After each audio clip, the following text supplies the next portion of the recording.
Diana is Everything, favorite FMC I've read to date. I immediately was like, no thank you, I'm done. If you're looking for another fantasy but you want it to be a little bit more like lighthearted and funny but still have a strong plot, I still didn't like it. Hi, welcome back to my channel. For those of you who are new here, my name is Amber. I just recorded for the last like 35 minutes for my camera to glitch out and turn off and then immediately turn back on and tell me that all my data got corrupted. So if this sounds a little unhinged and chaotic and like my thoughts aren't fully forming together, it's because I've already done this. And now everything that I've already said out loud is kind of all mushed into my brain together. So let's see how well I can do this again. All of these are going to be in order of when I read them. Hopefully my camera doesn't glitch out again. I think maybe it's time to buy a new one, which is very unfortunate because I don't want to do that. First up, The Throne of Broken Gods by Amber Nicole. This is the second book in the Gods and Monsters series. 4.75 stars. I cannot recommend the series enough. Diana is Everything. Favorite FMC I've read to date. She even tops out Aelin, which I didn't think would ever happen. The thing that makes me like Diana more than Aelin is they're very similar, but Diana, her sarcasm is just unmatched. She is so unserious in every single moment in her life. I can't. I won't read the synopsis to this one per se, just because obviously it's the second one in a series, but I will talk about the first one. So in the first one, you're following Diana, who is an Igmorthan, and they are basically, I guess you could call them demons. And on the flip side, you're following Samkiel, who is a god. He is the world ender, and there's a whole big thing that goes along with that. But they're sworn enemies, but they end up having to team up together to fight a common enemy. The banter, the chemistry, the side characters. This is multi-POV, which typically I don't mind when it's dual POV, but when we get multi-POV, to me, it's overwhelming. It's too much to remember. It's too much to follow. I don't know what's going on half the time. I loved this. I kind of wish there would have been more. You're still mainly following Samkiel and Diana in this, but you're getting a lot of the side characters' POVs also, and I did like that because I liked them so much. I wanted more inside their mind versus just watching what they're doing from your main character's point of view. It was a nice change, and I really liked it. With that being said, though, this is a 7-book series. This is only book 2, and when I tell you that so much has already happened in this, it's insane. I truly have no clue where this series is going to go. And I'm scared for that. Because with it being a 7-book series, I have a feeling some of these some of these side characters that I love are going to die. I don't want that. So I'm terrified to continue, but I need to do that. I don't know why I haven't picked up the next book. I mean, I do. Because this last month I stuck to only reading my physical TBR for the month. I did not stray from that, and I'm proud of myself for that. But this month, I didn't really set a solid TBR for myself. And I need to get to the next one. Next up, I picked up Misery by Stephen King. This was my first Stephen King book, which I didn't know. I only found out from watching Ian's video about Stephen King. I didn't know this was one of his most popular novels until then. I solely picked this up because it was one of the shorter ones that Barnes & Noble had in stock, and his bigger books terrified me, and I figured, best route to go is the shorter one, first time off. Don't come at me. I did only give this 3 stars. Now, for my ranking system, that's not a bad rating. My biggest things with this is, on the one hand, I really liked the plot to this. I did think it was really interesting, but my biggest problem with the book is I felt like, one, you just don't really get too much variation. It's pretty much just taking place in the one room that our main character is at, and it doesn't really stray from that, which, for still being like a 300 plus page book, I am very impressed with how well it's written to not really make you be bored and be like, wow, we haven't moved really at all. What are we doing here? My other thing is I wish it would have been a little bit more suspenseful, because I do feel like a lot of the time you're mainly just getting either the story that's being written from our main character or the main character's like inner monologue. And while I didn't mind having a little bit of that, I just wish that more of the thriller aspect would have came out. But the synopsis to this is you're following Paul Sheldon, who is a New York Times bestselling author, and his best-selling series, the main character of that is named Misery. He ends up getting in a car crash, breaks both his legs. Annie ends up finding him, takes him back to her cabin and starts taking care of him, and she's like a nurse. She is his #1 fan. She's read all of the Misery novels multiple times. Her problem is that he killed off Misery at the end of the last book. That's how the whole series ends. She's not happy with that. She decides that she is going to keep him in her cabin, knowing that he cannot go anywhere with 2 broken legs, and there's nobody around them for miles, and they're in a giant snowstorm. She ends up holding him hostage and telling him that he's going to write the story she wants. So he's adding another novel into this series, and he has to write it the way she wants it, not the way he wants it, and she uses a lot of tools to get that done. She is very unhinged, very, very unpredictable, which I did like.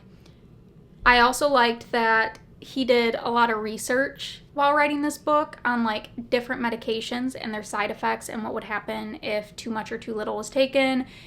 If X happened to somebody's body, what would be going on with them, even down to like the systemic level, which I did like that. I did appreciate that. It made this feel very like immersive and realistic. Also, his writing style, I absolutely loved it. It made me want to pick up his other books. I just don't know which one to pick up. So if you have read multiple Stephen King books, which one's your favorite? Let me know, because I definitely want to pick up more.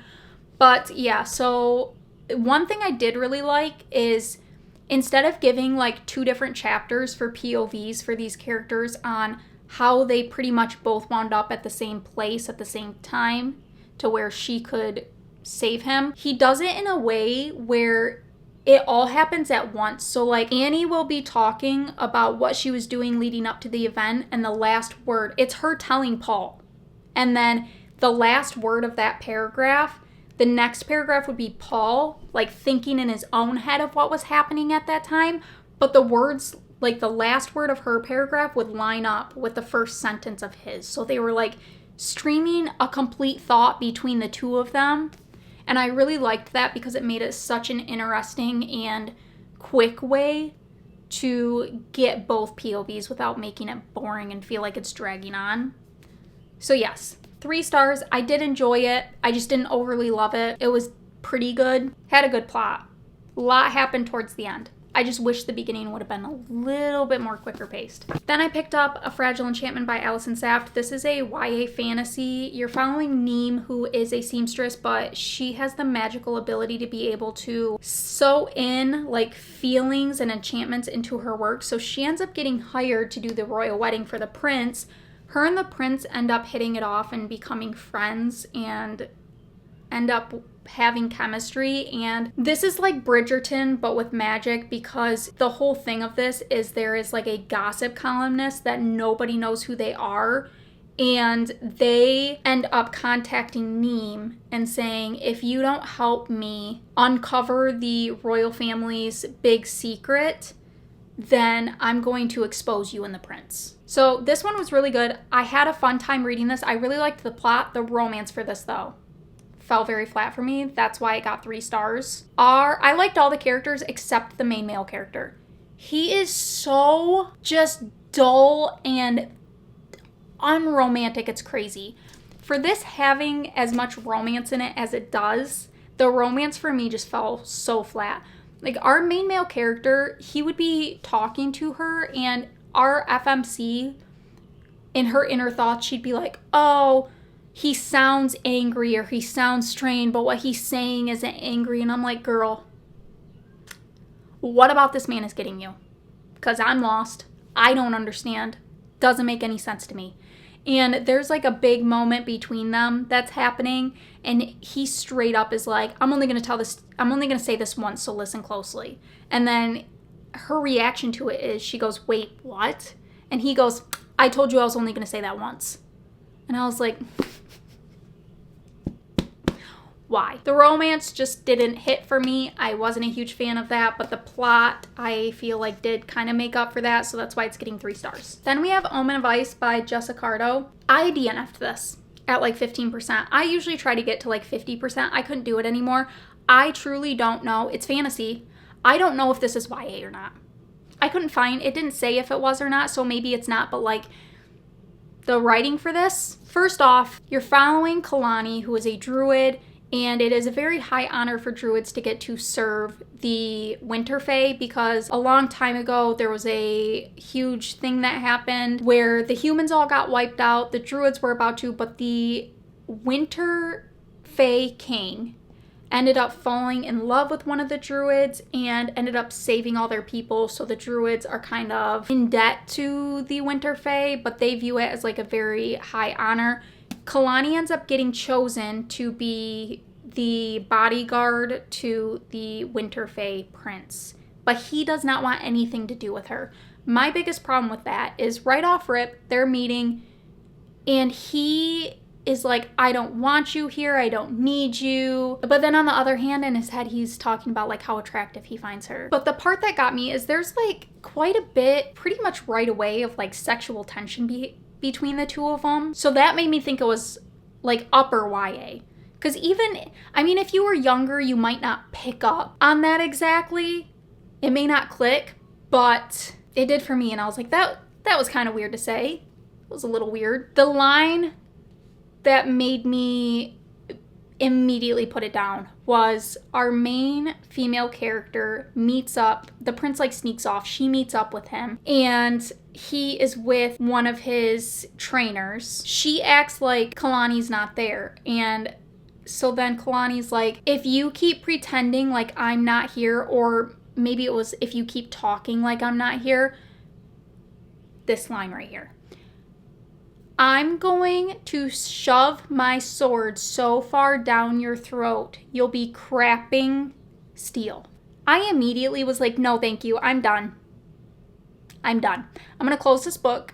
I'm not going to pick this back up. That right there, I was like, I'm too old to be reading lines like that. That feels way too YA for me, but then the rest of the book at the same time doesn't feel YA. And it's not like there's no swearing in this book, because our main character, our main male character, does say shit. So it's not like we're avoiding swear words in this. I couldn't with the writing, so I had to DNF it. Then we have Assistant to the Villain by Hannah Nicole Mayer.